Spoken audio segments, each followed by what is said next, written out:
had limited problems throughout the entire levee system. Several ones that caused some concern for us, this being one of them. But again, with the help of the Baltimore District people and all of the other professional engineers that have come out to help me, we've addressed the situation, and we feel that we're in a monitoring mode and things have returned to normal. In view of history and in light of the evacuation, how closely is Riverside Drive being looked at? We have been monitoring all sections of the levee, and we have noticed no problems whatsoever along Riverside Drive.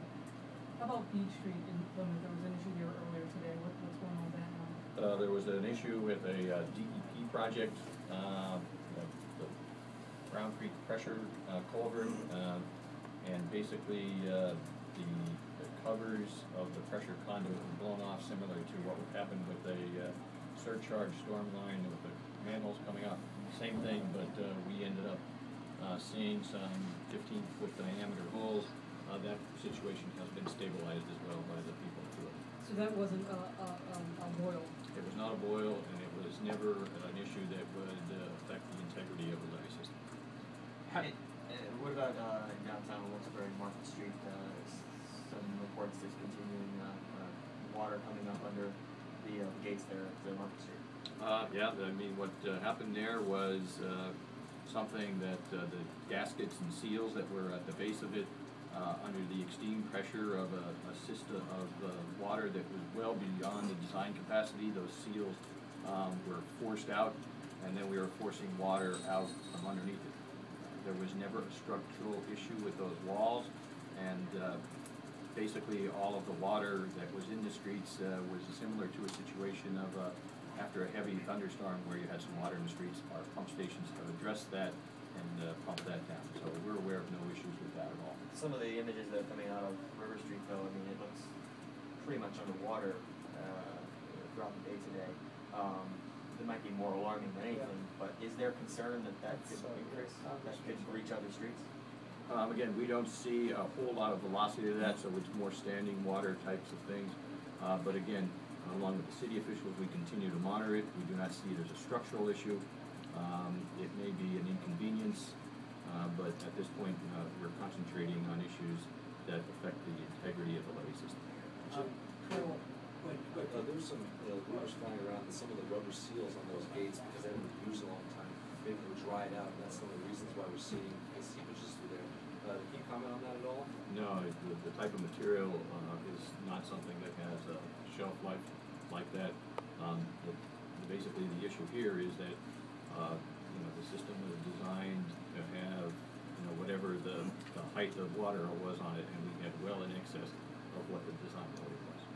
Colonel, if I can, how critical is the time element? We've seen twice in 44, that's why it has raised a lot of concern. They see interstates being shut down, these big truckloads of grade and soil being brought in very quickly when these boils appear.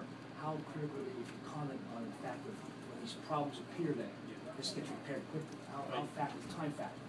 Time is absolutely the essence. We're talking about pressure differentials that have to be addressed, and without addressing them very quickly, that's when you have major issues arise. So that's why it's very important to have constant surveillance when the stress is on the system. That's why we've had our staff up here to assist with those technical inspections, make sure that as things rise, we address them very, very quickly. When the water seeps under the levee and creates these little boils, is there a concern that the levee's integrity is challenged at all, or how's that addressed? You hit the essence of the problem, right? If the boil continues to such an extent that it can undermine the structural integrity of the levee, that's when challenges can arise, and that's why I continue to urge the residents to stay away from the water, that there's space between themselves and the water. Safety is number one priority, and the only way we can ensure safety is to keep people away. The system is under tremendous amount of stress right now. And can there be anything done to prevent that, or is, by putting the soil there and also that's what Mr. Brozena has been discussing. Jim, you mentioned there are soil issues in certain areas. Is 44 one of them? Is that why there's problems there sometimes? That's correct. And the Corps has prepared designs that attempt to address that. That there's a stability berm in there that makes the path much longer for that water to come out. But again, we're under more water than we've ever seen on this system, so we, based on the amount of water that we are holding back right now, I think that it's pretty remarkable the limited amount of problems that we've seen. Colonel, your experience with these levees, how this immense pressure on these levees, how does that rate in your experience? Have you seen something like this before? I mean, in my experience in the Corps, this is by far the greatest stress I've seen in one watershed. Previous experience with a privately owned, poorly maintained dam network, the previous district that I served in, I was incredibly impressed with the power of what stood in an earthen dam that was 60 feet, under 60 feet of water that previously was full, it was empty, 7 people were gone and never recovered. Water is dangerous. Water is great for recreating, it's a lot of fun to be around, but at times like this, water is dangerous. This much water is especially dangerous. Jim, earlier today it was thought that the 30 feet level could be reached tomorrow around midnight. Why now? Well, again, we're starting to see some changes in the rate of decline, so, you know, obviously don't hold us to that, because we're working with old-fashioned pencil, paper, and sticks and anything else we can to figure out where the river is at this point.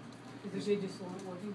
Gauges are still not working. Is there a formula, as it drops, does it also decrease in volume that goes through? Is there a relax of not only height-wise, but of the pressure?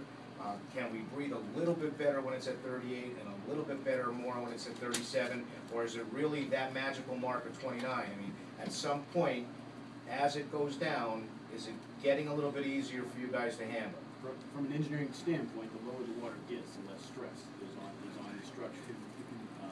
What we don't know right now is what the effects of the previous stress are on the structure that's holding the water back. So yes, as the water drops, there's less stress in the structure.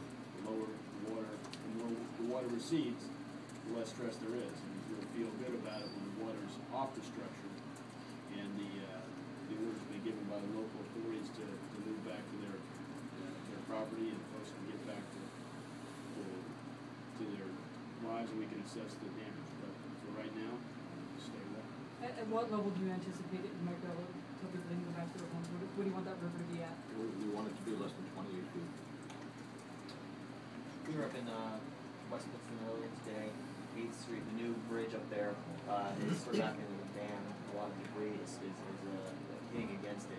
As the river gets lower, that debris will head downstream. Any concern that it could impact gates or affect the flood walls as they stand on? No, I think for the most part, what you'll end up seeing is, if you look at the rivers, is that all the debris and those types of things you're going to see out in the middle, fast part of the channel. So, you know, as it starts to lower and lower, then that stuff is going to settle out. So we may see some things at the end of the day once the river is down that we have to clean up. But at this point, that stuff stays in the center.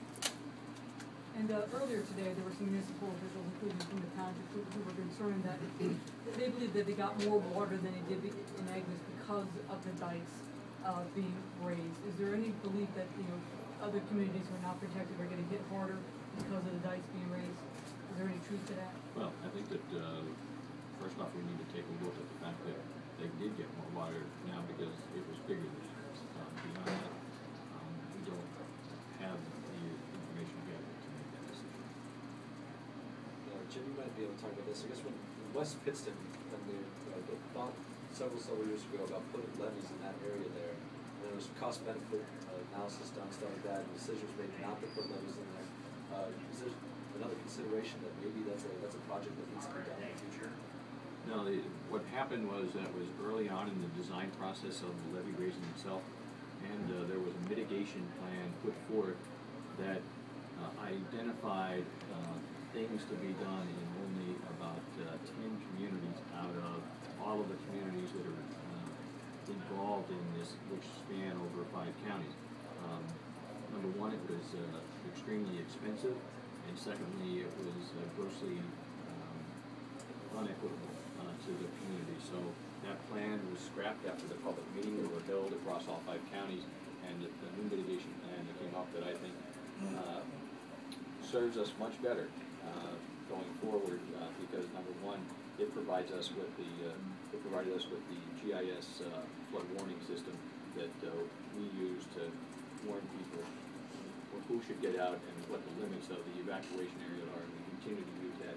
And it also permanently removes people from the floodplain with mitigation projects, and it then satisfies the Colonel's comment that the best thing we can do is give it more space.